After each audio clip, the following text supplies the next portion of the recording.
aquilo que era perfeito, agora já não era mais tão perfeito assim. Mas ainda hoje, vivendo nesse mundo extremamente conturbado que a gente vive, ainda podemos desfrutar de um ambiente familiar saudável. Ainda podemos desfrutar de um ambiente familiar saudável. A Bíblia nos mostra como ter esse ambiente familiar saudável. A gente sabe que tudo nessa vida tem que ter um fundamento.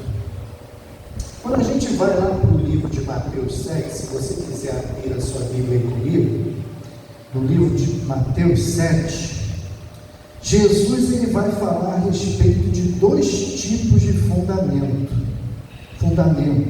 né? Mateus 7, 24 e 29.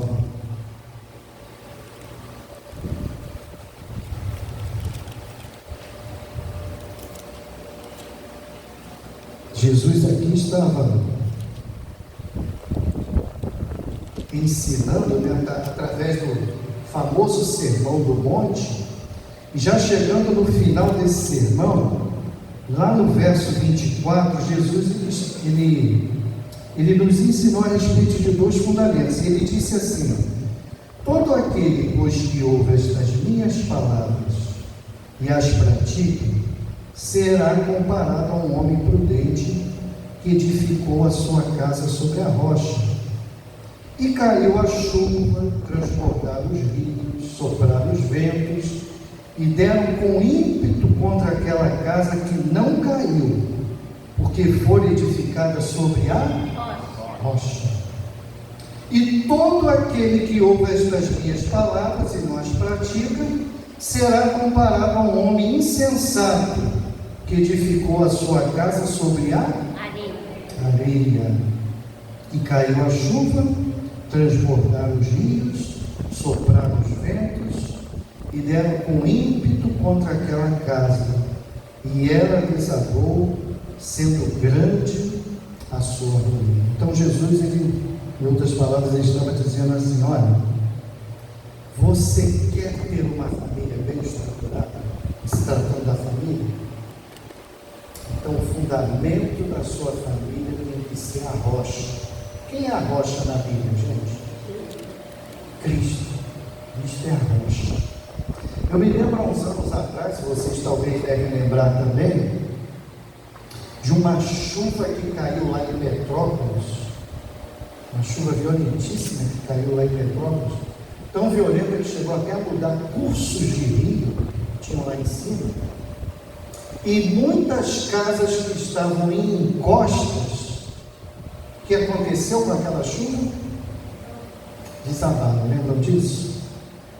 E aí eu me lembro que quando a televisão filmava aquelas encostas, e as casas ali já não eram mais casas, né? Era um montão de entulho, de concreto misturado com barro, né? Aqueles destroços, e dava para a gente perceber então que aquele fundamento ali, onde aquelas casas tinham sido construídas, não era um fundamento sólido. E aí, como diz aqui, quando veio a chuva, o vento, né, o rio mudou de curso, o que aconteceu com aquelas casas? Desabaram. Da mesma forma é a nossa família. Quando ela não está fundamentada sobre a rocha que é Cristo, quando virem os ventos, que são muitos, não são poucos, a chuva, os rios mudarem de curso, se a nossa família também não estiver fundamentada sobre a rocha, vai desabar também. A gente tem visto isso no mundo, sim ou não? Quantas famílias estão desabando, se desestruturando, se desfazendo, por conta desse fraco fundamento, né, onde elas estão alicerçadas. Mas o interessante é que Cristo, na sua palavra, Deus na sua palavra, ele não só ensina sobre que fundamento a gente deve construir, mas ele nos ensina também quais os alicerces que devemos utilizar. Porque quando você vai construir uma casa, primeiro você tem que cuidar desse fundamento, sim ou não? Mas agora tem que levantar o quê? As colunas, os alicerces daquela casa. E que colunas ou que alicerces seriam esses? Ou pilares, se você preferir usar esse nome, alicerce, pilar, coluna. Que a palavra de Deus nos mostra que devemos construir sobre a rocha, que é Cristo, para que tenhamos uma família bem estruturada aqui na terra. Agora eu vou convidar você a ler a sua Bíblia, no livro de Efésios, no capítulo 5.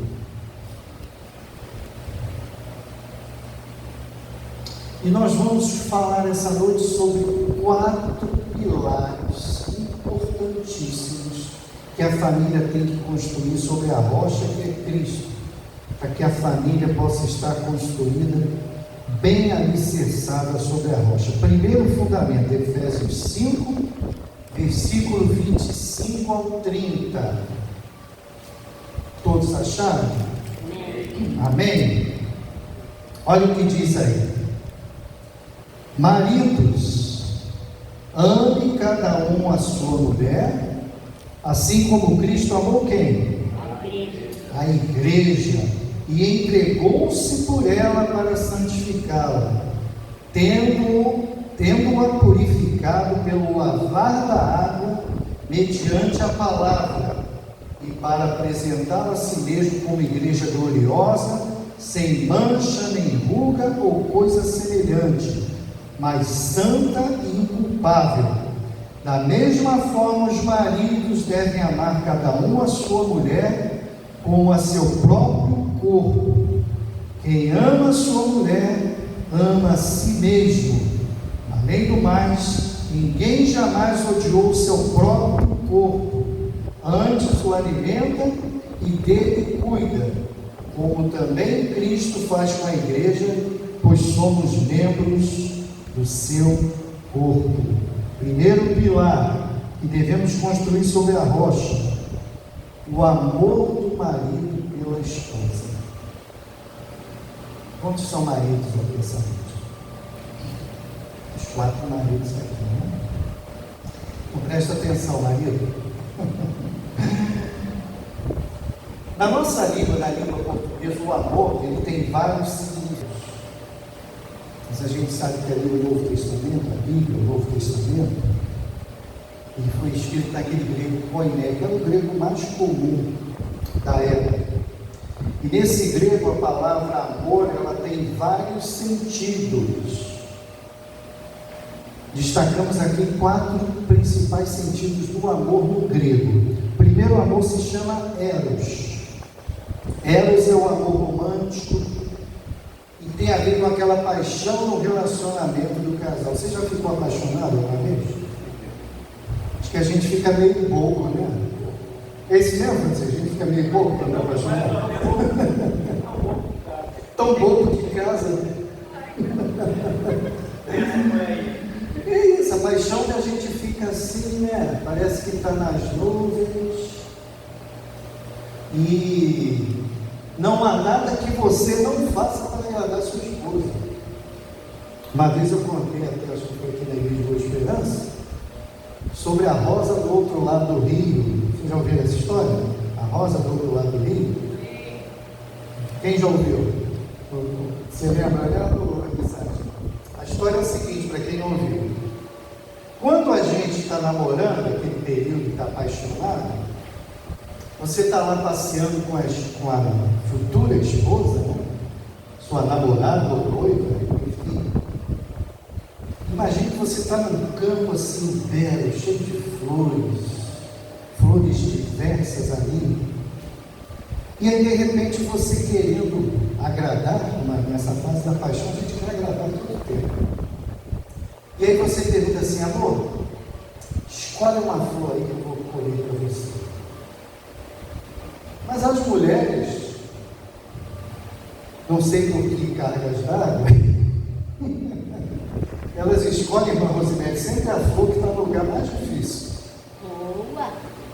E a mulher fala assim: amor, todas aqui são lindas, mas a que me encantou mesmo é aquela que está lá do outro lado do rio. Verdade ou mentira, maridos? Mas aí, tá bom? Som. Mas aí, você apaixonado do jeito que está, não pensa duas vezes, mergulha no rio, nada, vai lá, busca a flor, traz, entrega aquela felicidade. 20 anos depois, você volta naquele mesmo lugar. Já não lembra mais direito o que aconteceu? E aí faz a mesma pergunta: amor, olha quanta flor bonita, escolhe uma aí que eu quero ter o prazer de colher com você. E qual é a cor que ela escolhe de novo?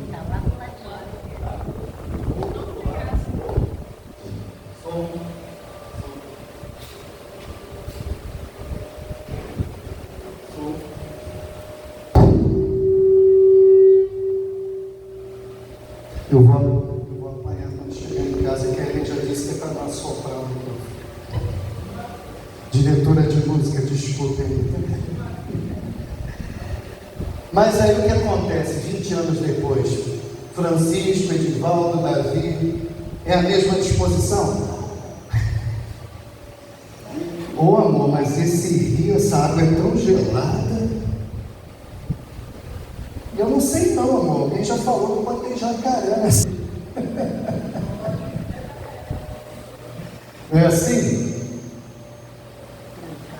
Mas aquele que escolheu amar, a gente vai ver isso aqui, aquele que escolheu amar, e fala assim: a água está gelada, pode ter jacaré, mas eu escolhi amar essa mulher, vou lá buscar a rosa, vejo assim. Mas a paixão, esse amor é interessante, porque você não pensa duas vezes. E depois que a paixão passa, a paixão tem tempo de validade. Segundo os especialistas, ela dura em torno de 2 a 3 anos. Sabiam disso? Depois de 2 a 3 anos, aquele fogo, ele começa a diminuir. E aí, muitas vezes, as pessoas se confundem nessa coisa dos sentimentos ali confusos, e muitas das vezes até dizem assim: eu não amo mais ela, eu não amo mais ele, porque aquele fogo já não existe mais. Já viram isso? Mas será que é assim? Vamos continuar avaliando as formas de amor. Então já falamos aqui da paixão. Eros. Outro tipo de amor que o grego nos traz é o filial, que tem a ver com amizade, companheirismo, aquele amor mais entre amigos, irmãos, esse amor filial. Tem um terceiro amor, que é o storge. Esse é a afeição e o afeto entre pais e filhos. A gente sabe que esse tipo de amor é diferente, né? Entre pais e filhos é um amor diferente, é o storge. E finalmente a Bíblia fala do amor ágape. Esse amor ágape é o amor divino, é aquele amor sacrificial de Deus pelos homens, aquele amor que fez Cristo ir lá na cruz e entregar a vida dele por mim e por você. Esse tipo de amor, o ágape, é o amor que Deus tem por nós. E esse amor tem algumas características. Eu gostaria que você prestasse atenção, marido, nessas características, para ver se você está desenvolvendo isso aí. Primeira característica do amor ágape é uma decisão. Lembra da rosa do outro lado do rio? Agora que o fogo da paixão já baixou, aquela coisa toda, agora a sua decisão não é mais uma coisa involuntária, um sentimento que toma conta e você vai sem pensar e tudo mais. Não. O amor é uma coisa que envolve a razão. Tem sentimento? Tem. Mas a razão está à frente do sentimento. Em outras palavras, o amor ágape é uma escolha. É uma escolha, uma decisão. Eu tenho tenho que escolher amar a Ellen todos os dias. E a Ellen também tem que escolher e amar todos os dias. Esse é o tipo de amor ágape. Ele é uma decisão, ele é uma escolha. Ele é também compromisso. Vocês lembram ainda do voto matrimonial? Na alegria, na tristeza, na saúde, na doença, na pobreza, na riqueza. Não é isso? E até que a morte vos... Esse é compromisso. Quantos fizeram esse compromisso aí no dia? Esse é compromisso. O amor ágape envolve esse compromisso. Outra coisa, o amor ágape exige ação. O amor ágape exige ação. Ellen, eu te amo, você é a mulher mais maravilhosa que Deus poderia colocar na minha vida e tudo mais. Mas aí a Ellen vai para mim e fala, amor, eu queria aquela rosa lá do outro lado do rio. Aí eu falo assim, eu te amo muito, Ellen, mas só aquela do outro lado do rio lá não dá não. Amor sem ação é amor de fato? O amor exige ação. O amor exige compromisso. O amor exige decisão. E ele também é incondicional. Estou chateado com a Ellen, vou fazer nada para ela que se vire. Hoje não, hoje eu e a Ellen estamos bem, o amor está no ar, hoje o que ela me pediu eu vou fazer. É assim que é o amor? Ágape. O amor ágape, ele independe dos sentimentos, ele é incondicional, ele é a despeito dele. Quer a Ellen tenha me tratado bem, quer a Ellen não tenha me tratado tão bem assim, ele está acima disso tudo. A Bíblia diz que Cristo morreu por nós quando nós ainda éramos o quê? Pecadores. Cristo não ficou esperando todo mundo ficar bonzinho aqui, se tornar um bando de santinho para ele vir morrer, não. Ele morreu por nós quando nós ainda éramos pecadores, não merecemos nada. Por isso que o amor ágape é incondicional, ele não exige nenhuma condição. Será que nós, maridos, já estamos amando as nossas esposas com esse amor? Será que o nosso casamento já tem essa coluna, já tem esse pilar? Pensem aí, maridos, que a primeira coluna do casamento, o primeiro pilar do casamento, fundamentado na rocha que é Cristo, segundo a Bíblia, é o amor do marido pela esposa. E o segundo pilar? Efésios 5, ainda em Efésios 5,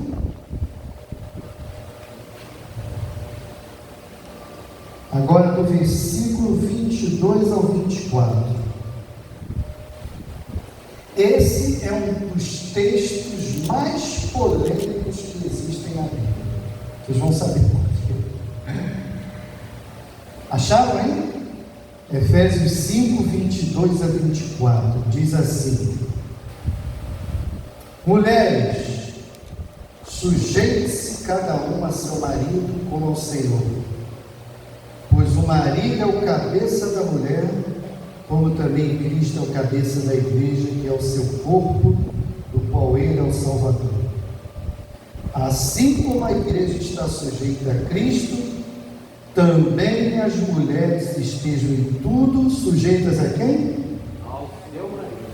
Aos seus maridos. Gente, isso aqui dá uma briga. Já tem mulher fazendo assim para mim, ó.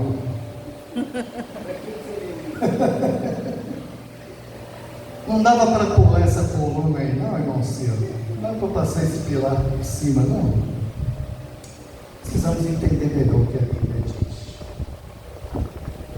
A gente sabe que a submissão feminina ela é causa de muita controvérsia, essa submissão, né, quando a gente lê sobre ela. Mas se a gente for lá no verso 33 desse mesmo capítulo 5, a gente vai entender o que Deus está falando ali sobre submissão. Lê comigo. Portanto, cada um de vocês também ame a sua mulher como a você mesmo, e a mulher trate o marido com todo o respeito. O que a Bíblia quer dizer então com submissão aqui? A mulher será serviçal de casa, o marido é que manda em tudo, é isso? Não. Que a mulher deve tratar o marido com todo respeito, inclusive respeitando ele como líder da casa. Porque essa liderança do lar não foi o homem que idealizou isso aí, não. Quem idealizou? Deus. Deus sabia que a família ia funcionar melhor dessa forma, o homem sendo a cabeça, sendo o líder do lar. Mas veja bem, Deus aqui não está falando de posição, Deus está falando de função. E uma das funções que Deus deu ao homem é ser o líder da casa, com todas as responsabilidades que isso implica, que são muitas. Sim ou não, maridos? São muitas. Então não é uma questão de posição. Você vai ser líder para ser maior, superior, não. É uma questão de função. Você, marido, vai desempenhar essa função, e você, mulher, vai desempenhar essas outras funções. A visão de Deus é muito diferente da visão humana. Nós, seres humanos, temos uma visão meio que piramidal. Imagina uma pirâmide aí. E aí é mais ou menos assim. Quem está na base da pirâmide não tem praticamente valor nenhum, mas quem está lá no alto da pirâmide, não é assim que o mundo enxerga a visão humana? Mas a visão de Deus não é assim, Deus. A visão de Deus não é piramidal, a visão de Deus é linear. Estamos todos no mesmo pé de igualdade, só que desempenhando funções o quê? Diferentes. Quando a gente entende a visão de Deus, a gente consegue compreender melhor um texto como esse. E aí a mulher deve respeitar essa função que foi dada por Deus, do marido ser o líder da casa. E você sabe o que acontece quando a mulher ela não está atenta para essa orientação de Deus? Os filhos vão crescer sem respeitar a autoridade de pai, autoridade de mãe, autoridade de chefe, autoridade de governante, porque em casa que os filhos aprendem o que é respeitar a autoridade de alguém. Eu fico muito triste. Hoje a gente tem uma geração de jovens, geração chamada pós-moderna, onde a gente vê que os jovens estão tendo muita dificuldade em respeitar a hierarquia, posição. Sim ou não? Vocês percebem isso? Eu fiquei espantado assim um dia desses, irmã Rosinelli, porque um jovenzinho assim, bem jovenzinho mesmo, que nem me conhecia direito, chegou assim perto de mim e falou: ô Ciro, quero falar um negócio com você. Eu olhei assim: Ciro? Tem idade de ser avô desse garoto? Na nossa época era assim? Não.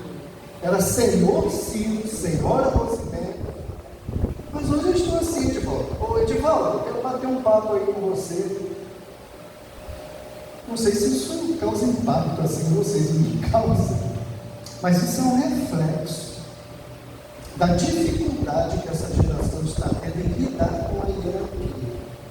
E é preocupante isso, porque quando sair para o mercado de trabalho vai ter muita dificuldade, sim ou não? Já está tendo na escola, né, irmã Rosinelli? Com os professores. Irmã Zibélia é professora. Nós estamos tendo muita dificuldade nas escolas.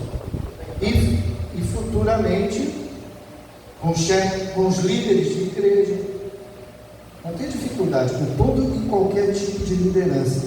E muitas vezes isso é um reflexo, se não todos os casos, do que acontecia lá no lar. Se a esposa não respeitava a autoridade do marido, essa função que Deus deu ao marido, os filhos também não vão respeitar. Os filhos são um reflexo dos pais, sim ou não?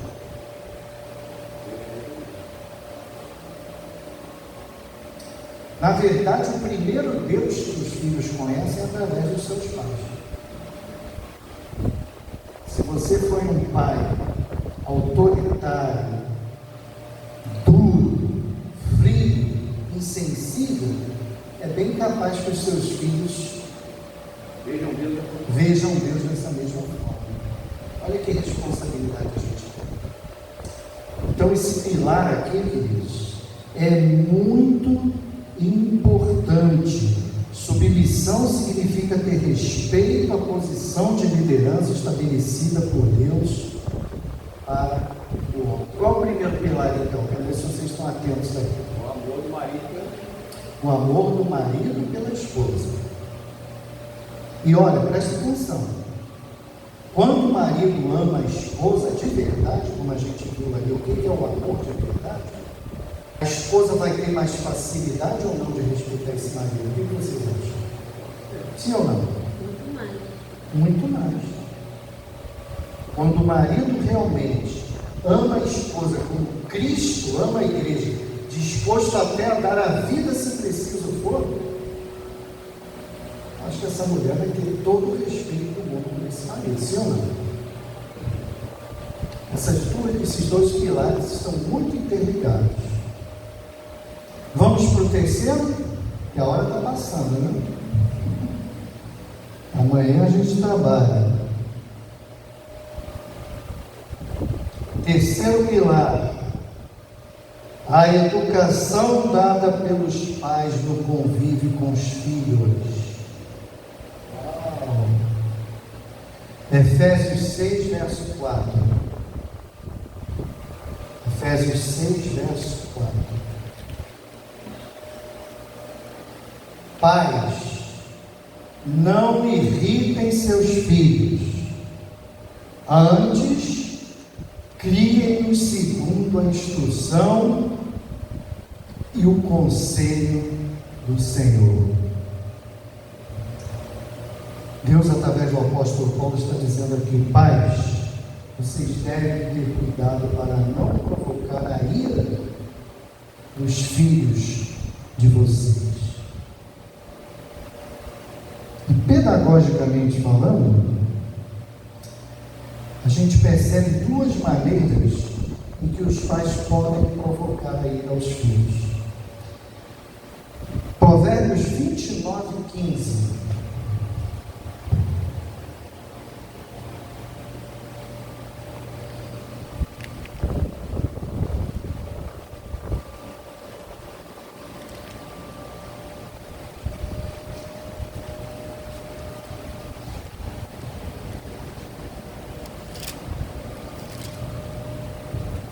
Provérbios 29, 15.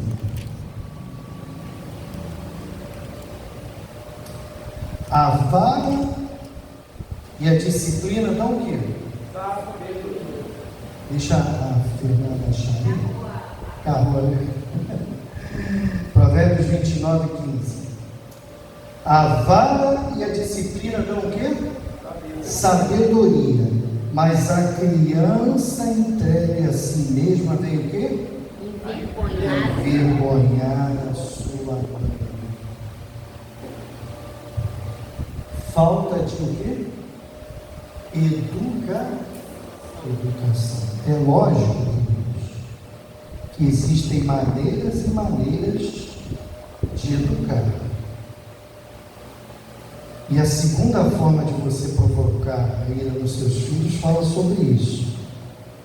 Ainda aí em Provérbios, vai a Provérbios 19 agora, verso 18.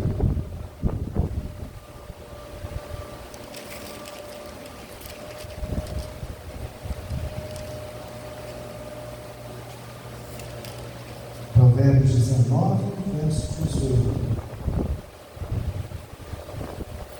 Castiga teu filho, enquanto há o quê? Esperança. Mas não te excedas a ponto de quê? Matar. Então, tem que dar educação? Tem. Mas de uma maneira equilibrada.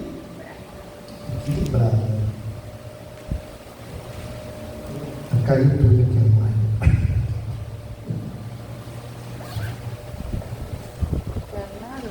Quer? Primário? Não, amor, depois eu me ajeito aqui. Eu vou botar o celular aqui. Pronto.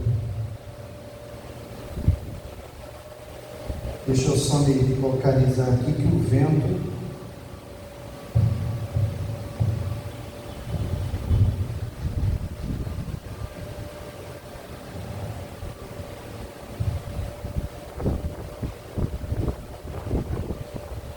Acho que agora ficou. Então tem que haver equilíbrio na educação dos filhos. Eu sou de um tempo, eu acho que muitos aqui, em que os pais às vezes não gozavam muito a dose da disciplina.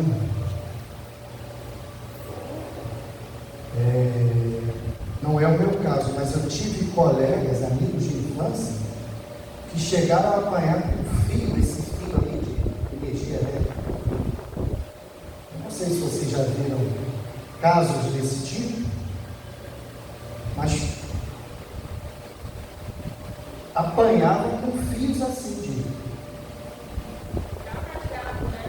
de energia elétrica. Imagina você levar uma chibatada com um fio desse aí. Criança, ainda sendo uma criança. Eu tinha um amigo que apanhava com isso aí. Então assim, dependendo da surra, uma surra de fio elétrico pode matar uma criança? O que você acha? Nossa, não é para desgraçar a criança, não, só para corrigir. Não é para acabar com a criança, né? É só para corrigir. E assim, gente, há uma idade em que a criança ela já começa a entender melhor as coisas, sim ou não? Eu, pelo menos, quando o filho chegou nessa idade aí, eu já comecei a usar outros recursos. Meus pais, pela educação formal que não era muito e tudo mais, tinham uma maneira de educar. Mas, graças a Deus, eles conseguiram me dar uma educação que eles não tiveram a nível, né, de informação e tudo mais. Então, eu já procurei educar meu filho de uma forma diferente.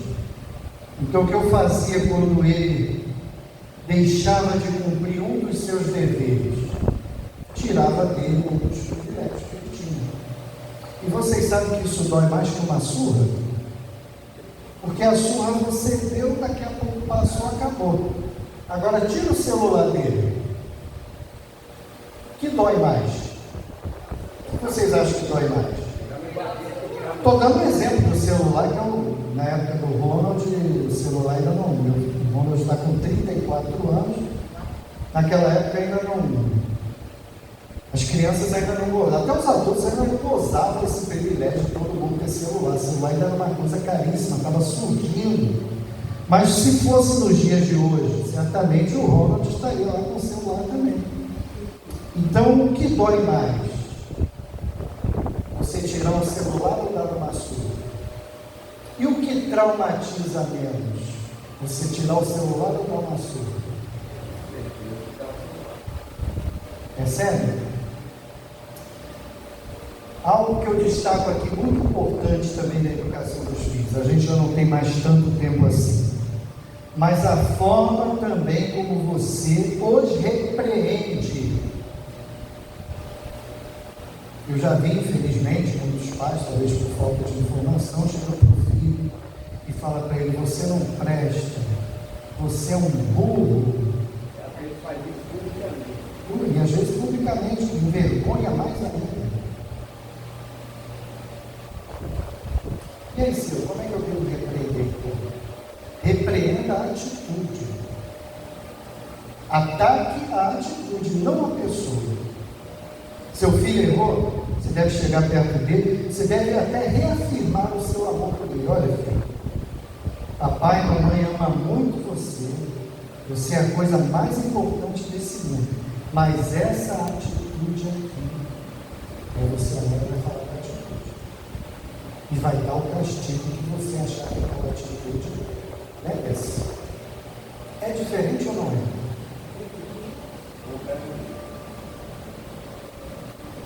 Isso vale até quando os ânimos estão exaltados lá entre marido e esposa, né? Ah, você é isso, e você é aquilo. Já viram essas situações assim? E é um tal de você para lá e você para cá. Não, reafirme seu amor. Amor, eu te amo muito. Mas olha, quando você faz isso aí, ou quando você fala assim, quando você age dessa forma, poxa, isso me magoa tanto. Mas não faz diferença. A forma como a gente repreende também faz a diferença. Não levanta essa ira que a Bíblia diz aqui que é perigosa. Eu já vi filhos aí, a gente está vendo hoje, filhos até matando os pais. A ira chegou num ponto que hoje já tem filhos tirando a vida dos próprios pais. Olha que coisa perigosa. Então precisamos ajudar. Precisamos entender como melhor educar os nossos filhos. Então qual é o terceiro pilar aí? Primeiro pilar é o quê? O amor do marido e da esposa.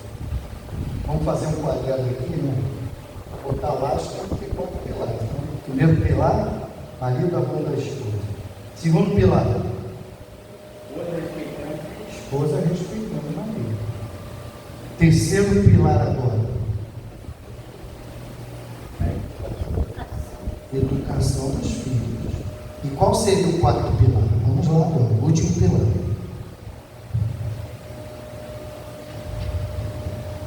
Efésios 6,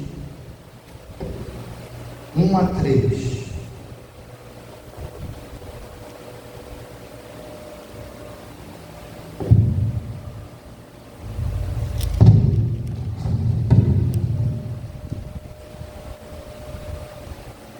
Todos acharam? Amém?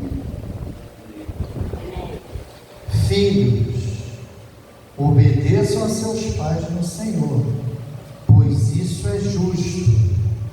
Honra teu pai e tua mãe. Este é o primeiro mandamento com promessa, para que tudo te corra bem e tenhas longa vida sobre a terra. 4 pilares. A obediência dos filhos na relação com quem? Com os pais. Honrar os pais é também obedecer. Ah, Ciro, eu já passei dessa fase aí, e meus pais já morreram, já nem estão mais aqui. É o meu caso, o caso da Ela, nossos pais já descansam no Senhor. Mas existe uma coisa chamada nome. A Bíblia ela dá muito valor a isso. Vocês já viram lá quando a Bíblia muitas vezes se refere a um personagem, ela dizendo assim: fulano filho de Beltrano. Não é assim? Qual é o nome do seu pai, Edivaldo? Olímpio. Se o Edivaldo estivesse aqui na Bíblia e fosse citado, ia ser assim: Edivaldo filho do Olímpio. Sabe o que isso significa, queridos? Que mesmo o Olímpio hoje já descansando lá no Senhor, se o Edivaldo andar fora da curva, o bom nome do Olímpio vai ser o quê? Manchado. A honra dele vai ser manchada. Chegou agora o Bruno e o Rafael. Olha. Percebe? Mesmo depois de mortos, nós ainda precisamos continuar honrando o bom nome dos nossos pais. E se você ficou o nome da sua mãe, Fernanda? Ela ainda é viva?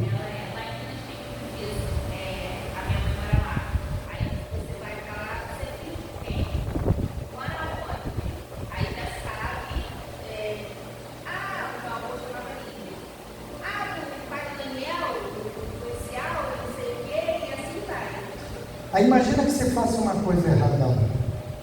Aí alguém vai falar assim, sabe quem fez aquilo ali? Foi a Fernanda. Fernanda, filha de quem? Quem são os pais dela? Queridos, esse mandamento ele transcende a vida dos nossos pais. E ele faz parte dessa quarta coluna de uma família perfeita. Porque se os nossos filhos também virem em nós essa honra que nós prestamos aos nossos pais, sabe o que vai acontecer quando você ficar velhinho, e eu, e os demais aqui? Certamente eles vão nos honrar também.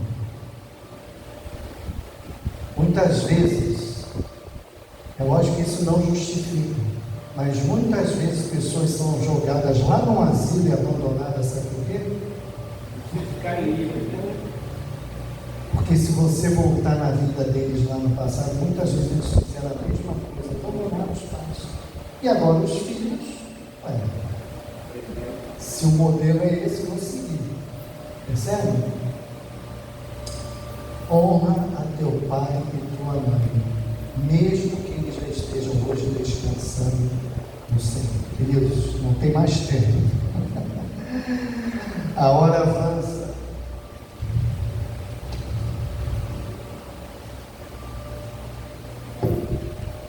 Mas olha, esses 4 pilares são tão importantes. Paulo, ele primeiro distribuiu assim entre alguns livros os 4 pilares. Mas ele achou tão importante, mas tão importante, quando você tem uma coisa muito importante na Bíblia, muitas vezes os autores se preocupam em ir lá em outro espaçozinho e condensar tudo ali, para você não esquecer. E se você for lá, não é para a gente ler agora, mas se você sair daqui essa noite e pensar assim, nossa, o irmão Silvio falou daqueles 4 pilares, mas um estava em Efésios, outro estava não sei aonde, outro não sei aonde, agora. Se você for lá no livro de Colossenses 3, abre aí a tua Bíblia, só para você marcar, Colossenses 3, do 18 ao 21, acha aí na tua Bíblia, Colossenses 3, 18 a 21, isso, Colossenses 3, 18 a 21. Aí você vai encontrar condensada a pregação dessa noite, os 4 pilares. Vem em casa depois, leva, marca. Aí se um dia você pensar assim, poxa, foi interessante aquela mensagem que o irmão Silvio falou dos pilares da família saudável. Mas onde é que está? Você já sabe que está aí, Colossenses 3, 18 a 21. Então os 4 pilares. Oi? Os deveres da família, esse é o título, tá bom? Queridos, precisamos colocar em prática esses pilares descritos na palavra de Deus, para que assim possamos desenvolver um ambiente familiar e saudável em nossos lares, amém? Convido agora vocês, junto comigo, ficarmos de pé e cantarmos o hino de número 409, Amor no Lar.